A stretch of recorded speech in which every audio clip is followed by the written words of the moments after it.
Hey, what's up everyone? Morey Croson here, and today we're going to be going over Shelly-Ann Fraser-Pryce's 10.60 in the 100 meter, and we're going to start the video right now.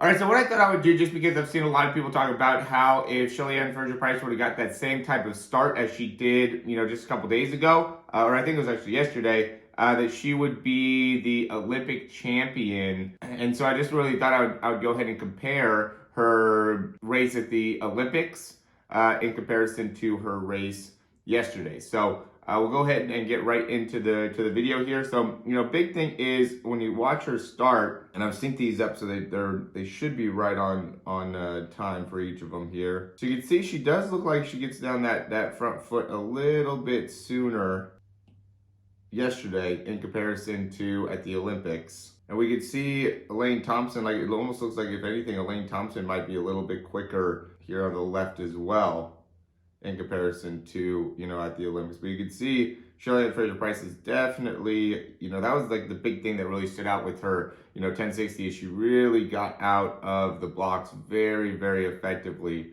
Third step here, getting that foot down. And let's see with this third step how much time she's spending on the ground. Yeah, so she was at about 0.7, got off at about 0.60, so she probably spent like 0.13 on the ground there, comparison to 0.53 and 0.67. So about the same, 0.14. So she's having pretty fast foot contact time on either one. But yeah, it looks like she's definitely, from a pace perspective, definitely getting out a lot quicker, right? Because even on this one, we could see, she's landing here at 39.10 on the left, and then in comparison to 39.17, right? So there's another 7/100ths of a second that she's in front here on the left side. I'm going to quickly interrupt this video just to say, if you like the information, go ahead and click that thumbs up, subscribe to the channel, and we'll hop right back in the video. When she was first able to get out of her start, she definitely had a lot more explosiveness there. So, I would say about 0.07 difference. And then even here on the right, it looks like she stood up a little bit earlier, right? So like at this stage right here, they're at the same point in terms of steps. I mean, obviously Shelly-Ann's a little bit, in front in terms of the timing here on the left, but we can see that she's already standing up here at the Olympic race. In comparison to here, she's still staying down and staying through that drive phase and trusting your drive phase a little bit longer. And now is when she's coming up, right? So it was a little bit quicker. And again, I mean, she's hitting the ground here, say 93, somewhere between 90 and 93 in comparison to, closer to 97 here. So she's still about 7/100ths of a second. So not much of a difference between that time period. Let's see as she gets going. That's the thing with Shelly-Ann Fraser-Pryce, is like right here, Elaine Thompson is a little bit out in front, right? And so at this point, it's really tough for Shelly-Ann Fraser-Pryce, just based off of her stride length, to really be able to make much difference, because we've already gotten into the numbers and their similarities from a turnover perspective, right? They're very, very similar in how fast they both turn over their legs, but, Shelly-Ann Fraser-Pryce is just a little bit shorter.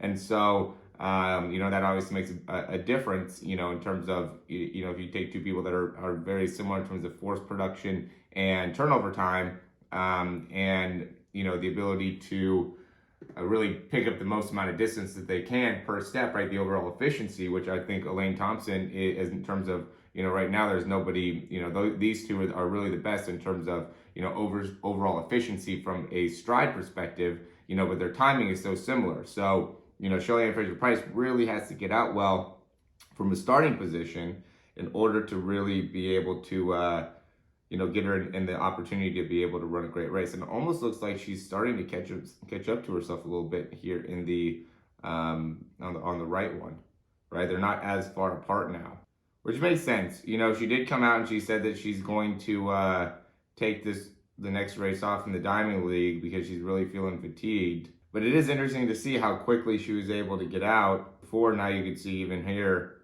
we were very, in terms of the time, we were able to see the, how her start was and where she's crossing. So here she's crossing the line, right? And in comparison to on the right here, she's still, 5 meters or so away.